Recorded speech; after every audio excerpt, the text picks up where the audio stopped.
Kalau kemujizatan Kanjeng Nabi yang kita teladani mungkin tidak bisa. Perbuatan-perbuatan zahir yang mungkin sudah perkembangan zaman sudah berbeda. Tetapi yang bersifat universal adalah hal-hal yang menyangkut spiritual. Itu yang kita warisi. Makanya ini beda mukjizat Kanjeng Nabi Muhammad dengan mukjizatnya nabi-nabi yang dahulu. Saya ke Romawi, karena saya ada tujuan studi juga. Saya lagi mempelajari dialog teater di sana. Ada teater, saya bidang teater. Jadi keluar masuk ke teater. Kita melihat kolisium, ya, diantarkan oleh guide-nya. Ini tempat gladiator, manusia diadu dengan macan. Ini tempat raja mandi, ini permaisuri dandan, ini lapangan olahraga. Terus ya sudah. Apa manfaatnya? Ya nggak ada. Nabi Musa pernah membelah lautan. Terus apa manfaatnya? Ya sudah, hanya tinggal cerita. Nabi Isa pernah menghidupkan orang mati. Terus ya sudah, selesai cerita. Orang buta diusap matanya melek lagi. Ya sudah. Tapi mukjizat Nabi sampai sekarang masih hadir dan masih bisa kita manfaatkan untuk membangun kebahagiaan hidup ini. Betul nggak? Ada konsepnya. Nah, tetapi sekali lagi karena bahasa Arabnya klasik, ini orang Arab sendiri yang nggak paham. Kalau nggak ngaji Mbak Mahfud, biar Arab juga nggak paham. Saya di Tunisia kalau malam minggu itu buka pengajian umum, yang datang ada dokter, ada insinyur, ada pengusaha, ada ya kalau di sini lurah begitu, ada camat, segala macam datang bawa Quran nanya ini. Ya Syekh, hampir saya sunu hada mana? Isla'ana alaika innaka bil wadil muqaddas itu sunu mana Tuhan? Tua itu apa tuh? Ya nggak tahu persoalannya. Nah itu persoalannya. Jadi di sini kita, nah salah satu yang menyebabkan suasana kita ini agak gaduh sedikit di antara umat Islam itu adalah karena adanya beberapa penafsiran yang berbeda. Itu yang perlu kita amati. Jadi Bapak sekalian, walhasil bagaimana terserah penafsirannya silahkan. Satu contoh umpamanya begini. Dalam Al-Quran disebutkan as-sariqu was-sariqatu faqta'u aydiyahuma. Pencuri laki, pencuri perempuan, potonglah tangannya. Ini karena salah penafsiran, dipotong tangannya. 1400 tahun lamanya umat Islam menjadi korban pemotongan tangan karena salah penafsiran. Tetapi alhamdulillah sekarang negara-negara Islam yang ada di dunia sudah menolak hukuman potong tangan. Nah, muncul lagi waman lam yahkum bima anzalallah faulaika humul kafirun. Kalau tidak menerapkan hukum Tuhan berarti kafir. Juga salah paham lagi. Nah, di sini mesti kita ketahui bahwa hukuman-hukuman fisik, potong tangan, rajam dan sebagainya, itu orang murtad dibunuh, orang tidak sholat dibunuh, apalagi orang tidak bayar zakat dibunuh. Punten ini mah, itu adalah penafsiran. Dalam Al-Quran tidak ada orang tidak zakat dibunuh, tidak ada orang tidak sholat dibunuh, nggak ada. Itu hasil pemikiran para ulama fikih. Dan fikih sendiri sebetulnya kita lihat memang sekarang ini ada krisis fikih. Ada krisis fikih, bukan krisis moneter tapi krisis fikih. Jadi kedepannya kita hukum Islam mesti diperbarui lagi, diijtihadi lagi supaya sesuai dengan tuntutan zaman ini. Karena itu pasti penafsirannya sifatnya kasuistik. Mari kita uji di mana kesalahan penafsiran mereka. Satu, kalimat faktau itu tidak mesti artinya dipotong.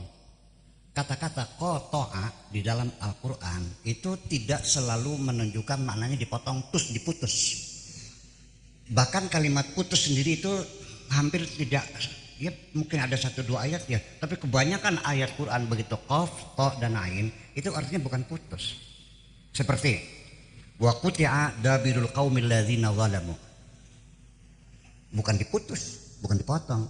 Wa qata'na aydiyahum. Kan kami potong, bukan dipotong tapi artinya dicegah, bukan dipotong. Kemudian yaqta'una tariqa, itu bukan motong jalan dipotong-potong tapi menutup jalan, tidak boleh lewat. Kemudian lagi wa yuqatti'una al-arham, itu bukan motong-motong rahim tapi memutuskan hubungan persaudaraan.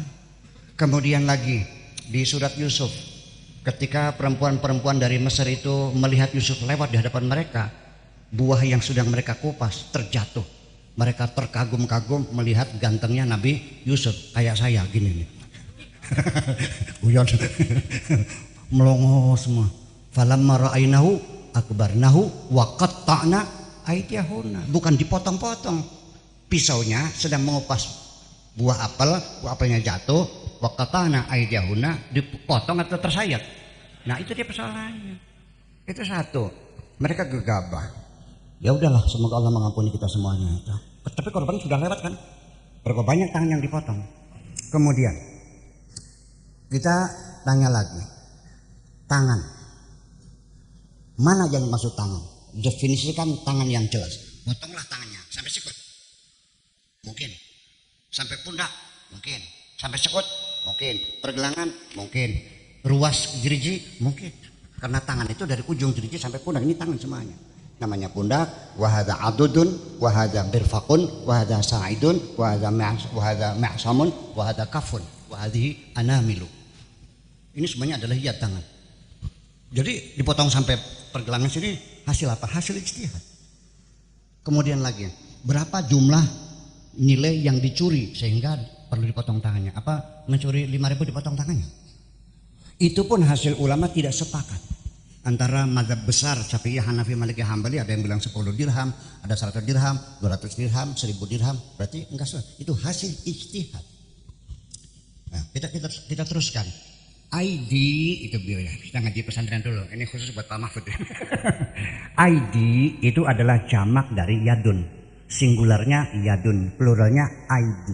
Kata ID ini unik sekali, bahwa yadun itu tidak selalu tangan, malah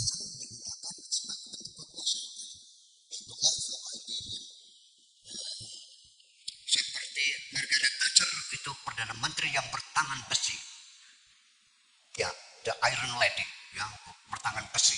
Artinya kekuasaan jadi satu. Kemudian yadun itu jamaknya adalah ID. Oke. Jadi kalau ID itu berapa tangannya? Kalau yadun 1, kalau 2 yadani, kalau 3 ID. ID ini juga maknanya berubah. Ditambah lagi setelah ID jamak dijamakan lagi, namanya jamul jamai. Di dunia nggak ada bahasa yang jamak dijamakan lagi kecuali Arab. Namanya kodenya dalam dunia perkamusan jim, artinya jamul jamai.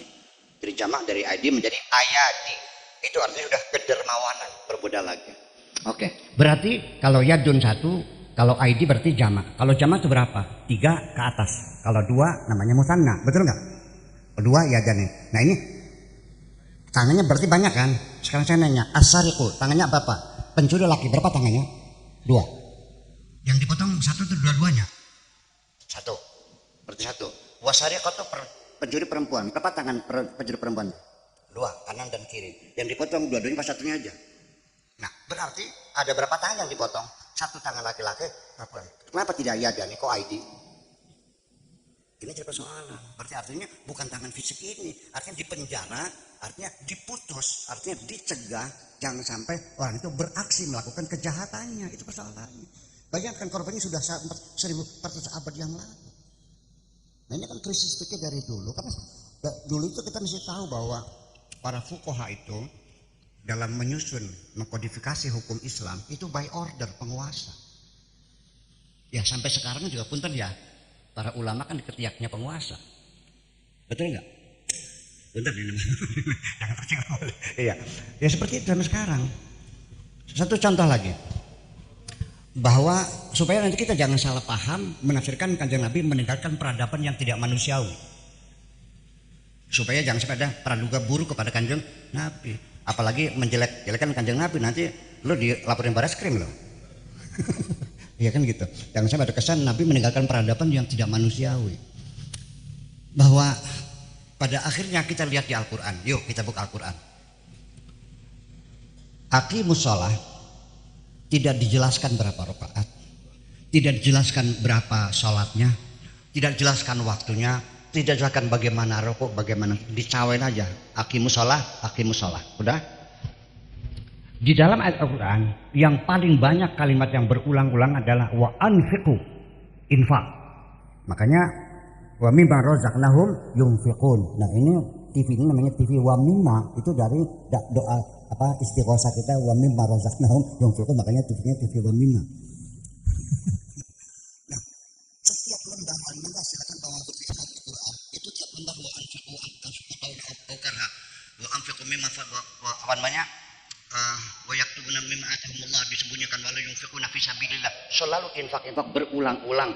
Kenapa sholat yang sebut sekali dua kali dalam Al-Quran, dibahas sampai separuh kajian fikih, tapi infak yang berulang-ulang tidak ada bab infak.